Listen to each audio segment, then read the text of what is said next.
ये कह रहे हैं कि हाँ 25 में मुख्यमंत्री नहीं बनने देंगे। अरे मनीष कश्यप को क्या हाँ कहाँ औकात है? मनीष का खुदा है, मुख्यमंत्री या प्रधानमंत्री बनाते हैं। देता हूँ कि तेजस्वी यादव से आ करके इंग्लिश में बात तो कर लें, है हिम्मत? इंग्लिश में बात कर ले मनीष कश्यप, 1 मिनट में आंकड़ा छोड़ के भागना पड़ेगा। मतलब मनीष कश्यप के दिमाग में ये तो नहीं ना कि बीजेपी के टिकट मिल जाए, हम भी फिर से एक बार बीजेपी के टिकट से चुनाव लड़ ले। वो बीजेपी का काम है लोभ लालच देना। आप सामने देख लीजिए कि जितने भी सरकारी कंपनियां हैं, रेलवे है, चाहे LIC है, चाहे और भी जितने भी कंपनियां हैं, चाहे आपका लाल किला है, सबको प्राइवेट कर दिया गया, सबको बेच दिया गया। सोशल मीडिया पर एक वीडियो वायरल होता है और उस वीडियो के माध्यम से बताया जाता है कि तमिलनाडु में बिहारी मजदूरों के साथ मारपीट किया जा रहा है, उनको पीटा जा रहा है, उनको भगाया जा रहा है।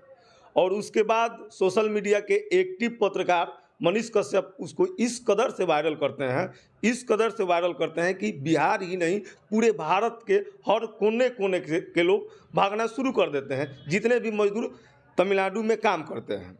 और उसके बाद बिहार और तमिलनाडु के पत्रकार मिलकर इसका खुलासा करते हैं कि ये वीडियो फेक है और गलत है। उसके बाद बिहार सरकार के द्वारा और तमिलनाडु सरकार के द्वारा मनीष कश्यप के साथ साथ और भी कुछ पत्रकारों पर FIR किया जाता है। उसके बाद अचानक मनीष कश्यप अपने पेज से, अपने साइट से लाइव आते हैं और लाइव आ करके डायरेक्टली तेजस्वी यादव, जो कि माननीय उप मुख्यमंत्री बिहार के हैं, उनको टारगेट करते हैं और सीधा शब्द में बोलते हैं कि उप मुख्यमंत्री जी, अगर मैं अरेस्ट होता हूं तो 2024 में आपको मुख्यमंत्री नहीं बनने दूंगा। इसी सब पर चर्चा करने के लिए हम आज पहुंचे हैं पानापुर के प्रखंड अध्यक्ष रमेश यादव जी के पास। जानने का प्रयास करेंगे कि आखिर चौथा स्तंभ कहे जाने वाले, जो अपने आप को सन ऑफ बिहार कहते हैं, उनका जो बयान है, डायरेक्ट खुला चेतावनी है, उनके विषय में ये लोग क्या कहेंगे। सबसे पहले रमेश जी, आपका स्वागत है हमारे चैनल में।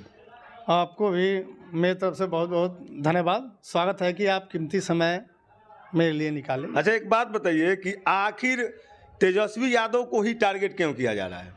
देखिए, तेजस्वी यादव जी उप मुख्यमंत्री बने जी, तो इतना ना अच्छा काम किए, तुरंत बहाली शुरू करवा दिए। ठीक। ये हमारे बीजेपी जो सरकार है उनको पसंद नहीं है कि हाईलाइटेड होते जा रहा है। जो कार्यकलाप लालू यादव का कार्यकलाप था कि पूरा बिहार आज़ाद हो गया और पूरा देश आज़ाद हो गया, वैसा ही उन्हीं के पुत्र हैं तेजस्वी यादव जी। उनका भी कार्यकलाप इतना अच्छा रहा, जब उप मुख्यमंत्री का शपथ लिए उसके बाद में इतना कार्यकलाप पूरा एक महीना नहीं बीता, 20-22 दिन के बाद वैकेंसी पे गरीबों का बेटा नौकरी करेगा जी, रोजी रोटी चलेगा। ये केंद्र सरकार में जो बीजेपी सरकार बैठी हुई है उनको बर्दाश्त नहीं है, क्योंकि वो तो कोई काम करते नहीं है। अच्छा, एक बात बताइए, मैं आपको रोकना चाहूँगा कि जो जितने भी नौकरी के वैकेंसियाँ होती है लगभग रेलवे से ज़्यादा होता है, तो रेलवे को भी प्राइवेट कर दिया गया, वो भी केंद्र सरकार के द्वारा। और उसके बाद मोदी जी भी ने कहा था कि हर साल रोजगार देंगे, लेकिन लगभग 6 से 7 महीना हुआ बिहार में RJD का मतलब सरकार बने, यानी महागठबंधन का सरकार बने, उसके बावजूद भी लगातार तेजस्वी जी को मतलब दबाया जा रहा है, डराया जा रहा है, उनको प्रताड़ित किया जा रहा है। प्रताड़ित क्योंकि अच्छा काम जो करता है ना उसको तो प्रताड़ित लोग करता है जी, जो अच्छा काम करेगा तो उसको प्रताड़ित करता है। इसलिए कि जो बीजेपी सरकार है और सिर्फ स्टेज पे भाषण पे योजना निकालता है कि 19 करोड़ नौकरी देंगे, 19 लाख नौकरी देंगे, 20 लाख नौकरी देंगे, 15,000 खाते में जाएगा। ये सब जो है बीजेपी सरकार का हवाबाजी है। वो हवाबाजी में जनता फंस गया, अब जनता फंसने वाला नहीं है। आप सामने देख लीजिए कि जितने भी सरकारी कंपनियां हैं, रेलवे है, चाहे LIC है, चाहे और भी जितने भी कंपनियां हैं, चाहे आपका लाल किला है, सबको प्राइवेट कर दिया गया, सबको बेच दिया गया। आज तक सुने थे, आज तक नहीं सुने होंगे कि जितने भी अपने देश के नमूना कंपनी था वो हमारे केंद्र सरकार बेच दिया। एक बात बताइए, पत्रकार के द्वारा अगर इस प्रकार के स्टेटमेंट आता है तो ये इस पर क्या कहिएगा? देखिए, पत्रकार के द्वारा जो स्टेटमेंट मनीष कश्यप का जो आया है जी, ये कहीं से ना कहीं से हाथ है जी बीजेपी सरकार। क्योंकि कुछ दिन पहले RSS के ड्रेस में मनीष कश्यप का फोटो भी वायरल हुआ था, तो प्योर आरएसएस हैं। तो ये मतलब मनीष कश्यप के दिमाग में ये तो नहीं ना कि बीजेपी के टिकट मिल जाए, हम भी फिर से एक बार बीजेपी के टिकट से चुनाव लड़ ले। वो बीजेपी का काम है लोभ लालच देना जी।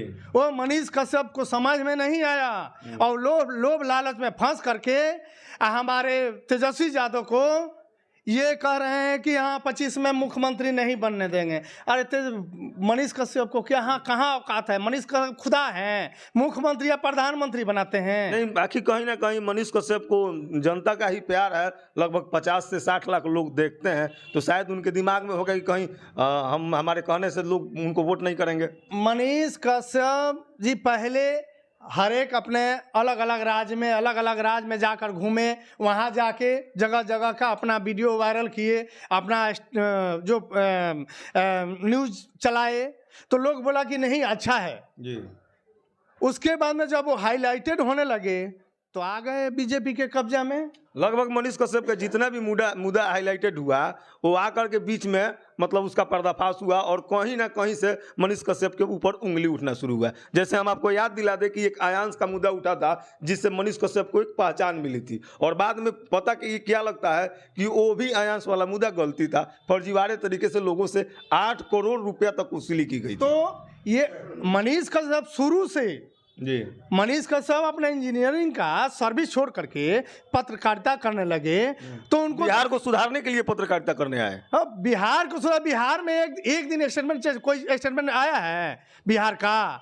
ये तो अपने खुद अपने जहाँ घर है वहाँ से शुरू करना चाहिए, वहाँ के मुखिया, जिला पार्षद, विधायक से शुरू करना चाहिए कि वहाँ का क्या है। तो अंदरूनी जो जमीनी स्तर से जो गरीबों को फायदा होना चाहिए वो नहीं दिखाइएगा। हवाई में उड़िएगा, हवाई जहाज से, हवाई जहाज को कोई देखने वाला है जी।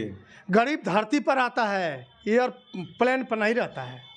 तो कहीं ना कहीं मनीष कश्यप जितने भी मतलब अभी लगातार आज 4 से 5 दिन से वीडियो बनाकर डाल रहे हैं और बोल रहे हैं कि तेजस्वी यादव जी मैं इंजीनियरिंग किया हूं और आप 9वीं फेल हैं, उसके बावजूद भी आप मुख्यमंत्री बने, उप मुख्यमंत्री बने हैं, और तो आपको 2024 में मुख्यमंत्री नहीं बनने दूंगा। तो मैं तो चैलेंज देता हूं कि तेजस्वी यादव से आ करके इंग्लिश में बात तो कर लें, है हिम्मत? इंग्लिश से बात कर ले मनीष कश्यप, 1 मिनट में आंकड़ा छोड़ के भागना पड़ेगा। वीडियो को देखने के लिए बहुत बहुत धन्यवाद। आप देख रहे हैं सूचना केंद्र भारत, मैं जितेंद्र कुमार। मिलते हैं अगले वीडियो में, तब तक के लिए नमस्कार।